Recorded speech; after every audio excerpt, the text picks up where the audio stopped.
ഞാൻ 2 ദിവസം മുന്നേ ഒരു വീഡിയോ ചെയ്തിരുന്നു അഡ്രസ്സിങ് കോമൺ കൺസേൺസ്. എനിക്ക് കണ്ടിന്യൂസ്ലി വന്നുകൊണ്ടിരുന്ന മെസ്സേജസ് ലൈക്ക് ഈ ലാസ്റ്റ് 15 ഡേയ്സ് എന്ത് ചെയ്യണം, അല്ലെങ്കിൽ പഠിച്ചത് മറന്നു പോവാണ്, അപ്പം എന്താ ചെയ്യാന്നൊക്കെ ചോദിച്ചിട്ട് after that the response that I got was we are still confused about single group ചെയ്യണോ ബോത്ത് ഗ്രൂപ്പ് ചെയ്യണോ, and more than that main concern വന്നിരുന്നത് ഈ അറ്റംപ്റ്റ് സ്കിപ്പ് ചെയ്താലോ എന്ന് ചോദിച്ചിട്ട് അടുത്ത അറ്റംപ്റ്റിലേക്ക് എഴുതിയാലോ എന്നുള്ളത്.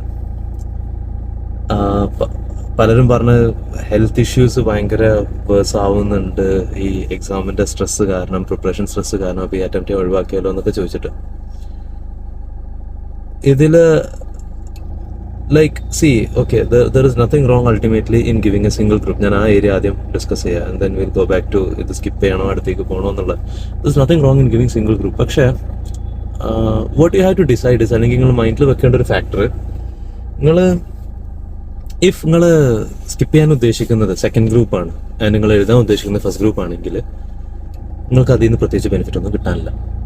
ഇൻ ദ സെൻസ് ലൈക്ക് ഇപ്പം നിങ്ങൾക്ക് സെക്കൻഡ് ഗ്രൂപ്പ് എഴുതാനുണ്ട്, ഫസ്റ്റ് ഗ്രൂപ്പാണ് സ്കിപ്പ് ചെയ്യാൻ ഉദ്ദേശിക്കുന്നത്, ആൻഡ് നിങ്ങൾ സെക്കൻഡ് ഗ്രൂപ്പിന് പ്രിപ്പറേഷൻ ഒരുപാട് ആയിട്ടില്ല, അങ്ങനെയാണെങ്കിൽ ആ ഫസ്റ്റ് ഗ്രൂപ്പ് എഴുതാതെ സെക്കൻഡ് ഗ്രൂപ്പ് എഴുതി കഴിഞ്ഞാൽ ആ ഫസ്റ്റ് ഗ്രൂപ്പ് എക്സാംസ് നടക്കുന്ന ഡേയ്സും നിങ്ങൾക്ക് സ്റ്റഡീസിലേക്ക് എടുക്കാൻ പറ്റും.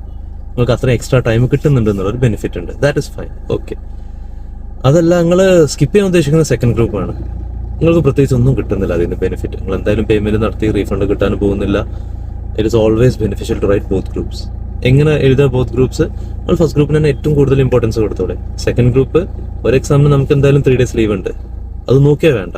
ബാക്കി 2 എക്സാംസിന് അറ്റ്ലീസ്റ്റ് 1 or 2 days ഈ സ്റ്റഡി ലീവിന്റെ ഇടയിൽ 1 or 2 days കൊടുക്കാൻ പറ്റിയിട്ട് ബാക്കിയുള്ള ഫുള്ള് ഫസ്റ്റ് ഗ്രൂപ്പിൽ ഫോക്കസ് ചെയ്താൽ, ഞാൻ അതിനും നിങ്ങൾക്ക് ടൈം ഇല്ലാത്ത തോന്നുകയാണെങ്കിൽ മേ ബി 1 day, അതും പോസിബിൾ അല്ലെങ്കിൽ അതും പോട്ടെ. ആ എക്സാമിന്റെ തലേന്നുള്ള 1 day ഉണ്ടല്ലോ, അന്ന് പഠിച്ചിട്ട് എന്തെങ്കിലും പോയി എഴുതുക. I would always suggest both തന്നെ എഴുതുക എന്നുള്ളത്. കാരണം I personally had an experience where എൻ്റെ സെക്കൻഡ് ഗ്രൂപ്പിലെ ചില subjects, to be specific S M എക്സാമിൻ്റെ അന്ന് രാവിലെ ഞാൻ വായിച്ചു വിട്ട ചില ടോപ്പിക്സ് ഉണ്ടായിരുന്നു. ജസ്റ്റ് അന്ന് രാവിലെ, അതായത് ഐ വാസ് ലൈക്ക് ഒരു 4 ചാപ്റ്റേഴ്സോളം ഞാൻ എക്സാം വരെ തൊട്ടിട്ടേ ഇല്ലായിരുന്നു. കാരണം ഫസ്റ്റ് അറ്റംപ്റ്റ് ബോത്ത് ഗ്രൂപ്പ് എഴുതാന്ന് പറഞ്ഞാൽ തന്നെ വലിയ ചാലഞ്ചിങ് ഫാക്ടറാണ്. സോ ഐ വാസ് കൺഫ്യൂസ്ഡ്, ആ 4 ചാപ്റ്റേഴ്സ് വായിക്കണോ അതോ ബാക്കിയുള്ള റിവൈസ് ചെയ്യണോ? ഞാൻ വിചാരിച്ചു എന്തെങ്കിലും ഒന്ന് വായിച്ചെങ്കിലും നോക്കാമെന്ന് കരുതി വായിച്ച് എക്സാം എഴുതി. അന്ന് നമുക്ക് ITSM ഒറ്റ പേപ്പറായിരുന്നു 100 marksന്റെ. I ended up scoring more than 50 ആ ഒരു പേപ്പറിൽ. ആ വായിച്ച ടോപ്പിക്സ് എന്തൊക്കെ ക്വസ്റ്റ്യൻസ് വന്നിരുന്നു, ഞാൻ എന്തൊക്കെ കത്തിടിച്ച് കൊടുത്തിരുന്നു, നമുക്ക് എന്തായാലും നെഗറ്റീവ് മാർക്കിംഗ് ഇല്ല. പ്ലസ് ഒരുപാട് കേസസ് ഉണ്ട് വേർബൈ ചിലപ്പോൾ നിങ്ങളെ ഫസ്റ്റ് ഗ്രൂപ്പിൽ നല്ല പെർഫോമൻസ് ഉണ്ടാവും, അതിൽ നിന്ന് അഗ്രിഗേറ്റ് ഇങ്ങോട്ട് ക്യാരി ഫോർവേഡ് ചെയ്തിട്ട് സെക്കൻഡ് ഗ്രൂപ്പിൽ ചിലപ്പോൾ ബേസിക് മിനിമൽ പാസ് മാർക്സ് ഉണ്ടാവുള്ളൂ, ചിലപ്പോൾ നിങ്ങൾ ബോത്ത് ഗ്രൂപ്പ് ക്ലിയർ ചെയ്ത് പോകുന്ന ഒരുപാട് കേസസ് ഉണ്ടാവും. So that is one thing. Second group ആണ് സ്കിപ്പ് ചെയ്യാൻ ഉദ്ദേശിക്കുന്നുണ്ടെങ്കിൽ പ്ലീസ് ഡോണ്ട് ഡു ദാറ്റ്. പോവുക, എക്സാം എഴുതി കൊടുക്കുക. അതല്ല, ഞാൻ ആദ്യം പറഞ്ഞ മാതിരി നിങ്ങൾ ഫസ്റ്റ് ഗ്രൂപ്പാണ് സ്കിപ്പ് ചെയ്യാൻ ഉദ്ദേശിക്കുന്നത്, സെക്കൻഡ് ഗ്രൂപ്പിന് പ്രിപ്പറേഷൻ ഒരുപാടൊന്നും എത്തിയിട്ടില്ല, അങ്ങനെയാണെങ്കിൽ ഈ ഡേയ്സ് നിങ്ങൾക്ക് അതിലേക്ക് യൂട്ടിലൈസ് ചെയ്യാം. ഇനി ഫസ്റ്റ് ഗ്രൂപ്പാണ് സ്കിപ്പ് ചെയ്യാൻ ഉദ്ദേശിക്കുന്നത്, സെക്കൻഡ് ഗ്രൂപ്പ് ഏകദേശം ഒരു 70-80% എത്തിയിട്ടുണ്ട്. ഫസ്റ്റ് ഗ്രൂപ്പും മേ ബി ഒരു അത്യാവശ്യം കുഴപ്പമില്ലാത്ത പെർസെൻറ്റേജ് ഉണ്ട്. പാനിക് കാരനാണെന്നുണ്ടെങ്കിലും ഇഫ് പോസിബിൾ ബോത്ത് തന്നെ കൊടുക്കുക. അതിന് ഒരുപാട് ബെനിഫിറ്റ്സ് അതിൻ്റെതായുണ്ട്. പലതും നമുക്ക് തോന്നുന്ന നമ്മൾ പാനിക് ആവുന്ന കേസസ് ആട്ടോ. വിചാരിച്ച ലെവലിലേക്ക് എൻ്റെ പ്രിപ്പറേഷൻ എത്തിയിട്ടില്ല എന്നൊക്കെ തോന്നിയിട്ടുള്ള. കാരണം ഈ പാസ്സായ ഒരുപാട് സ്റ്റുഡൻസ് പറയുന്നൊരു സംഭവമുണ്ട്. ഞാനിപ്പോൾ റീസെൻ്റ്ലി റാങ്ക് ഹോൾഡർ അമൃത് ഹാരിസ് ഇട്ട ഒരു സക്സസ് സ്റ്റോറി എന്നുള്ള എൻറ്റയർ സീക്വൻസ് സീരീസിൽ നിന്ന് അമൃത് ഹാരിസ് പറഞ്ഞ കീ ഹൈലൈറ്റ്സ് മാത്രം, ഓൾ ഇന്ത്യ റാങ്ക് 16 അടിച്ച സ്റ്റുഡൻ്റ് ആണ്. അപ്പോൾ ആ സ്റ്റുഡൻറ്റ് പറഞ്ഞ പോയിന്റ് ഞാനിപ്പോൾ റീസെൻ്റ്ലി ഇട്ടിരുന്നു വീഡിയോയിൽ. And she had mention cases where ആള് പലപ്പോഴും ഇരുന്ന് കരഞ്ഞിട്ട് വരെയുണ്ട് എക്സാമിന്റെ മുന്നേ, എന്നെ കൊണ്ടത് പറ്റൂല എന്ന് പറഞ്ഞിട്ട്. You need to understand that rank അടിച്ച ആളത് പറയുന്നത് കേട്ടോ. So we never know. നമുക്ക് തോന്നുന്നുണ്ട് നമ്മൾ എവിടെയും എത്തിയിട്ടില്ല, നമ്മൾ പഠിച്ചിട്ടില്ല, നമുക്ക് ഓർമ്മയില്ല എന്നുള്ളത്. That is one aspect. Second aspect, ഈ അറ്റംപ്റ്റ് സ്കിപ്പ് ചെയ്താലോ അടുത്ത അറ്റംപ്റ്റ് കൊടുത്താലോ എന്നുള്ളത്. അത് ജെന്വിൻലി വരുന്ന മെസ്സേജസുമാണ്. നിങ്ങളെ ഹെൽത്തിന് ഇത് എത്രമാത്രം എഫക്ട് ചെയ്യുന്നുണ്ട്, യു നീഡ് ലൈക്ക് ഒരു നല്ലൊരു ഗ്യാപ്പ് ബ്രേക്ക് വേണം, അങ്ങനത്തെ കേസസിൽ yes may be you can think about it. But again കുറച്ച് ആപ്റ്റായിട്ട് തന്നെ ചിന്തിക്കുക. Is it because like there is no running away from this. Course quit ചെയ്യുക എന്നല്ലാതെ നിങ്ങൾ എന്തായാലും നിങ്ങൾ ഇതിന് രക്ഷപ്പെടാൻ പോകുന്നില്ല. At some stage or the other നിങ്ങൾ എന്തായാലും അറ്റംപ്റ്റ് കൊടുക്കും വേണം. അത് അപ്പോൾ ആകെ ഇവിടെ സംഭവിക്കുന്നത് നിങ്ങൾ അറ്റംപ്റ്റ് ഡിഫർ ചെയ്യുക എന്നുള്ളതാണ്. ആൻഡ് ഔട്ട്കം എന്താ നിങ്ങൾക്ക് ക്ലിയർലി അറിയാം. നിങ്ങൾ സ്കിപ്പ് ചെയ്ത് കഴിഞ്ഞാൽ എന്തായാലും attempt is as good as fail. നിങ്ങൾ എഴുതി കഴിഞ്ഞാൽ there is at least A chance. നിങ്ങൾ സ്ട്രെസ്ഡ് ഔട്ട് ആവുകയാണ്, ഇതേപോലെ ഫ്യൂച്ചറിൽ ഇനിയും വീണ്ടും സ്ട്രെസ്ഡ് ഔട്ട് ആവാനുണ്ട്. അറ്റംപ്റ്റ് എന്തായാലും ഇനി വരാൻ പോവുകയാണ്.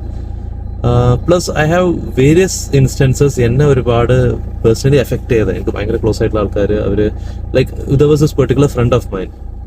ഞാൻ ഇൻ്റർവ്യൂ പാസ്സായ തൊട്ടടുത്ത അറ്റംപ്റ്റ് ആൾ അറ്റംപ്റ്റ് ചെയ്യുന്നു. ഞാൻ പാസ്സായ അറ്റംപ്റ്റ് ആൾ പാസ്സായില്ല.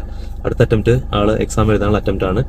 സോ അന്ന് നമുക്ക് ഫസ്റ്റ് ഗ്രൂപ്പിൽ 4 സബ്ജക്റ്റും ഉണ്ട്. സോ ഇറ്റ് വാസ് ലൈക്ക് ആൾ അക്കൗണ്ട്സ് എഴുതി, ലോ എഴുതി, കോസ്റ്റിംഗ് എഴുതി. Costing didn't go well. Costing ആളത് വൻ ദുരന്തേന്ന്. So he was like costing exam കഴിഞ്ഞിട്ട് ഗിവപ്പ് ചെയ്ത്, ഹോപ്പ് ഗിവപ്പ് ചെയ്ത് 4ാമത്തെ എക്സാം എഴുതുന്നില്ല എന്ന് പറഞ്ഞിട്ട് വീട്ടിൽ വന്നു. 4ാമത്തെ എക്സാം ടാക്സ് ആണ്. നമ്മൾ കുറേ ആളെ കൺവിൻസ് ചെയ്യാൻ നോക്കി, എന്തെങ്കിലും പോയി എഴുതി നോക്കി. And he was like costing ഞാൻ എന്തായാലും പൊട്ടും ചെയ്യും, ടാക്സിൽ എനിക്ക് എക്സംഷനും കിട്ടൂല, പിന്നെ ഞാൻ എന്തിനു എഴുതണം എന്നാണ് വീണ്ടും വീണ്ടും ചോദിക്കണത്. നമ്മൾ എടാ ഹൗ ഡു യു നോ, അഥവാ എഴുതിയാലോ? അത് ലൈക്ക് എടാ എനിക്കറിയാടാ, ഞാൻ എത്ര എഴുതിയിട്ടുണ്ടെന്ന് എനിക്കറിയാം. സോ ഒരു കാര്യമില്ല, എഴുതുന്നില്ല എന്ന് പറഞ്ഞ് വീട്ടിൽ വന്ന് ലൈക്ക് ആ എക്സാം കഴിഞ്ഞ ദിവസം എന്തായാലും ഒന്നും പഠിച്ചിട്ടില്ല. കോസ്റ്റിംഗ് കഴിഞ്ഞ ദിവസം ടാക്സിന്റെ തലേ ദിവസം 1 ഡേ ലീവിനും ആൾ കാര്യമായിട്ടൊന്നും പഠിച്ചിട്ടില്ല. അടുത്ത ദിവസം ടാക്സിന്റെ അന്ന് നമ്മൾ കുറെ ഇൻസിസ്റ്റ് ചെയ്ത് നിർബന്ധിച്ച ആൾ എക്സാം ഹാളിൽ പോയി എക്സാം എഴുതി. ആൻഡ് ഇവന്റെ റിസൾട്ട് നോക്കണ ഞാനാണ്. റിസൾട്ട് ഞാൻ നോക്കി, ആള് കോസ്റ്റിംഗിൽ 50+ ഉണ്ട്, മോർ ദാൻ 50. എൻ്റെ ആ അറ്റംപ്റ്റിലാണ് ആള് CA ഇന്റർ ക്ലിയർ ചെയ്ത്. ഫസ്റ്റ് ഗ്രൂപ്പ് ഒരു ഗ്രൂപ്പ് എഴുതിയിട്ടില്ലായിരുന്നു, ഫസ്റ്റ് ഗ്രൂപ്പ് ക്ലിയർ ചെയ്ത്. ഇപ്പൊ ആളെന്ന് ബോത്ത് ഗ്രൂപ്പ് ക്ലിയർഡ് ആണ്.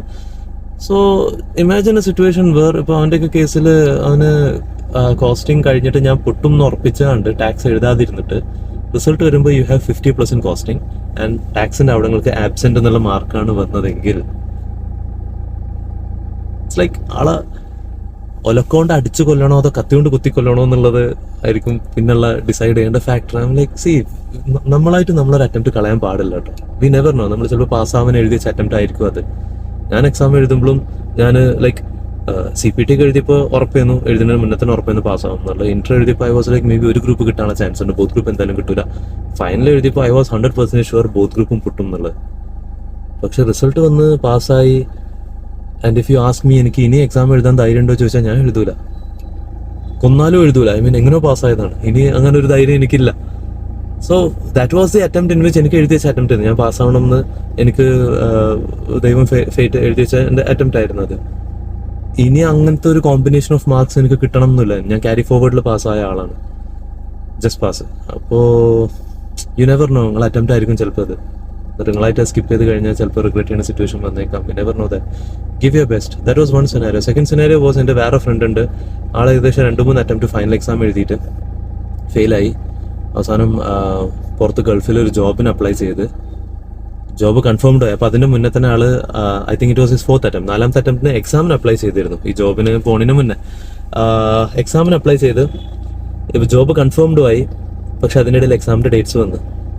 ആൻഡ് ഹി വാസ് ലൈക്ക് ഞാൻ എന്തായാലും എഴുതുന്നില്ല എന്നൊരു ഉറപ്പിച്ചിരിക്കുകയാണ്. എക്സാമിൻ്റെ അന്ന് രാവിലെ അവനോട് ഉമ്മ പറഞ്ഞ് മോനെ പോയി ഒന്ന് എഴുതി നോക്ക്, അഥവാ കിട്ടിയാലോ. ലൈക്ക് ഉമ്മ പറഞ്ഞു ഉമ്മ ഞാനായിട്ട് ഒന്നും പഠിച്ചിട്ടൊന്നുമില്ല, ഞാൻ പോയിട്ട് എന്താ കാര്യം. ഉമ്മ പറഞ്ഞു പോയി നോക്ക്, ചിലപ്പോൾ പാസ്സായാലോ. മീൻസ് ലൈക്ക് ഉമ്മ കഴിഞ്ഞ 3 അറ്റംപ്റ്റ് ഞാൻ പഠിച്ചിട്ട് എഴുതിയിട്ട് പാസ്സാവാത്ത കോഴ്സാണിത്. ഇപ്പം നിങ്ങൾ പറഞ്ഞു ഞാൻ വെറുതെ എഴുതിയാൽ പാസ്സാവും എന്നാണോ? മീൻസ് ലൈക്ക് ആള് പോയില്ല. കുറച്ച് കഴിഞ്ഞിട്ട് പോയില്ല ഇൻ ദ സെൻസ് അപ്പോഴും കൺവിൻസ്ഡ് ആയില്ല. അമ്മ പറഞ്ഞ കൺവിൻസ് ആയില്ല, പോയില്ല. കുറച്ച് കഴിഞ്ഞിട്ട് ആളെ ഫ്രണ്ട് വിളിച്ചിട്ട് ചോദിച്ചു, എടാ എവിടെ എഴുതണില്ല ചോദിച്ചു, വരുന്നില്ല ചോദിച്ചു. അങ്ങനെ എടാ ഞാനൊന്നും പഠിച്ചിട്ടില്ലടാ, പിന്നെ ഞാൻ എന്തിനാ എഴുതുന്നു ചോദിച്ചു. അതിൽ ഫ്രണ്ട് പറഞ്ഞു ഓ പിന്നെ നമ്മളൊക്കെ കുറെ പഠിച്ചിട്ടല്ലേ എഴുതുന്നത്. ദാറ്റ് വൺ സ്റ്റേറ്റ്മെന്റ് ആളെ ഇൻസ്പയർ ചെയ്ത് മോട്ടിവേറ്റ് ചെയ്ത് ആൾ എക്സാം എഴുതാൻ പോയി. And what he told me was ആളൊന്നും പഠിച്ചിട്ടില്ല, പക്ഷെ അതിന് മുന്നേ 3 അറ്റംപ്റ്റിൽ പഠിച്ച ആ നോളജിന്റെ ബേസിസിൽ. And this was the attempt ആളെ ഏറ്റവും കാമായിട്ട് ഏറ്റവും റിലാക്സ്ഡ് ആയിട്ട് എഴുതിയ അറ്റംപ്റ്റ് എന്നുള്ള. അതിന് മുന്നൊക്കെ ആൾ പാസ് ആവണം എന്നുള്ള ആ ഒരു സ്ട്രെസ്ഡ് സിറ്റുവേഷനിൽ നിന്ന് ഇത് കൂളായിട്ട് പോയി എഴുതിയാണ്. ആൾ പണ്ട് പഠിച്ച പോയിന്റ്സ് ഒക്കെ ബ്രെയിനിൽ സ്ട്രൈക്ക് ചെയ്യാൻ തുടങ്ങി. അത് വെച്ചിട്ട് എക്സാംസ് എഴുതി. First exam went very well. ആൾ ഓൾറെഡി ഫൈനൽ ഒരു ഗ്രൂപ്പ് പാസ് ചെയ്യുന്നുട്ടോ. ഇത് ഒരു ഗ്രൂപ്പിൽ നിന്ന് പെൻഡിങ് ഉണ്ടായിരുന്നു. ആ എക്സാം നല്ല അടിപൊളിയായിട്ട് പോയി. ആ ഫസ്റ്റ് എക്സാം നല്ല അടിപൊളിയായിട്ട് പോയപ്പോൾ സെക്കൻഡ് എക്സാമിന് പഠിക്കാൻ മോട്ടിവേഷൻ ആയി. ആ 1 ഡേ ഗ്യാപ്പിൽ പഠിച്ച് സെക്കൻഡ് എക്സാം ഫസ്റ്റിന് അത്ര നല്ലതല്ലായിരുന്നു, എന്നാലും കുഴപ്പമില്ല എന്ന് പറഞ്ഞ് തേർഡ് എക്സാമിനും പഠിച്ച് പോയി. That was also like okay. Fourth exam നല്ല ടഫ് ആയിരുന്നു. And one statement that he told me was ആ ഫോർത്ത് എക്സാം ഭാഗ്യത്തിന് ലാസ്റ്റ് പേപ്പർ ആയിരുന്നു. അതെങ്ങാനും ആ സീക്വൻസിലെ ഫസ്റ്റ് എക്സാം ആയിരുന്നെങ്കിൽ, ആ ആൾക്ക് ടഫ് എന്ന് പറഞ്ഞ പേപ്പർ എങ്ങാനും എക്സാമിലെ ഫസ്റ്റ് എക്സാം ആയിരുന്നെങ്കിൽ ആള് ബാക്കിയുള്ളൊന്നും എഴുതാനേ നിൽക്കൂലായിരുന്നു. റിസൾട്ട് വന്ന് he became a chartered accountant in that attempt. And if I am not wrong ആൾക്ക് ഏറ്റവും കൂടുതൽ മാർക്ക് കിട്ടിയത് ആ ഫോർത്ത് പേപ്പറിലായിരുന്നു. ആളെ ഗൾഫിൽ നിന്ന് വന്ന ജോബോ കാര്യങ്ങളൊന്നും വേണ്ടെന്നൊക്കെ പറഞ്ഞ് ആള് he's A chartered accountant today. So these are all people who stories tell us that നമ്മൾ ചിലപ്പോൾ നമ്മളെ തന്നെ അണ്ടർ എസ്റ്റിമേറ്റ് ചെയ്യാൻ. ചിലപ്പോൾ നമുക്ക് പലരും ICAനെ പറ്റി പറഞ്ഞ സ്റ്റോറീസ്, നമ്മൾ ICAന്റെ ഒരു എക്സ്പെക്ടേഷൻ ലെവൽ നമ്മൾ കുറേ മേലേക്ക് കയറ്റി വെച്ചുകൊണ്ടാവാം, അല്ലെങ്കിൽ നമ്മൾ ഇതുവരെ കണ്ടിട്ടുള്ള പാറ്റേൺ ഓഫ് എക്സാംസ് നമ്മുടെ ലൈഫിൽ ഉണ്ടായിരുന്ന മേ ബി സ്കൂൾ ആവട്ടെ കോളേജ് ആവട്ടെ, നമ്മൾ ഇത്രയും വോളിയം ഹാൻഡിൽ ചെയ്ത സിറ്റുവേഷൻ നമുക്ക് ഉണ്ടായിട്ടുണ്ടാവില്ല. നമ്മൾ ചിലപ്പോൾ സ്ട്രെസ്ഡ് ഔട്ട് ആവേക്കാരം. But you need to understand is ഇത് പീക്ക് ടൈമാണ്. ലാസ്റ്റത്തെ 15 days 1 month എന്ന് പറഞ്ഞാൽ പീക്ക് ടൈമാണ്. ഇത് ICA തന്നെ ഇപ്പോൾ ഇവാലുവേറ്റേഴ്സ് നമ്മളിപ്പോൾ പല ആൻസർ വെരിഫൈഡ് കോപ്പീസ് നമ്മൾ കാണുമ്പോൾ നമുക്ക് ഫീൽ ചെയ്യാറുണ്ട് സ്റ്റുഡൻസ് നല്ല കാലിബറുള്ള ആൾക്കാരാണ്, അവർ എഴുതിയ പോയിന്റ്സ് ഒക്കെ അടിപൊളി പോയിന്റ്സ് ആണ്. പക്ഷേ ലാസ്റ്റ് മൊമെന്റിലുള്ള കുറച്ച് പാളിച്ചകൾ കാരണം ആൻസർ ഷീറ്റ് പലപ്പോഴും അത് എവിഡൻ്റ് ആവാറുണ്ട്, അല്ലെങ്കിൽ അവർക്ക് ആ റിക്വയർഡ് പ്രാക്ടീസ് ഇല്ലാത്തതുകൊണ്ട് ആ ലാസ്റ്റ് മൊമെന്റിലുള്ള സ്ട്രെസ്സാണ് പലരും ഇത് കൊണ്ടേ കൊളാക്കാറ്. Please don't fall for that. നമ്മൾ ഇത്രയും ഇതുവരെ വന്നത് ജസ്റ്റ് ഇതുവരെ വന്നിട്ട് ക്വിറ്റ് ചെയ്യാൻ വേണ്ടി വന്നതല്ല. അത്യാവശ്യം നമ്മൾ നല്ല എഫേർട്ട് ഇട്ടിട്ടുണ്ട്. നമ്മളെ എക്സ്പെക്ടേഷൻസ് വെക്കുന്ന ഒരുപാട് ആൾക്കാരുണ്ട്. സോ ജസ്റ്റ് നമ്മളെ ഒരു ഇങ്ങനത്തെ ഒരു ഫോൾട്ട് കാരണം മാക്സിമം ട്രൈ ചെയ്ത് എഫേർട്ട് ഇട്ടിട്ട് കിട്ടിയില്ലെങ്കിലും പോട്ടെ, അതിന് നമുക്ക് റിഗ്രറ്റ് ഉണ്ടാവില്ല. വി ട്രൈഡ് ആൻഡ് നമുക്ക് ഫെയിലിയേഴ്സ് വരെ നമുക്ക് പലപ്പോഴും ഒരുപാട് ലെസൺസ് പഠിക്കാനുണ്ടാവും. That makes us a better person. നമ്മൾ ഫെയിലിയറിനെ പേടിച്ചിട്ട് ട്രൈ പോലും ചെയ്യാതെ നിന്ന് കഴിഞ്ഞാൽ there is a chance that നിങ്ങൾ ചിലപ്പോൾ ഫ്യൂച്ചറിൽ റിഗ്രറ്റ് ചെയ്യും. So that's all I had to say. നിങ്ങൾ don't think about quitting an attempt, കൊടുക്കുക. ആൻഡ് ഗ്രൂപ്പിൻ്റെ സെലക്ഷൻ എന്ത് ചെയ്യണം എന്നുള്ളത് ഞാൻ ഈ പറഞ്ഞ ഫാക്ടേഴ്സൊക്കെ കൺസിഡർ ചെയ്തിട്ട് നല്ലൊരു ഡിസിഷൻ എടുക്കുക. Do your best.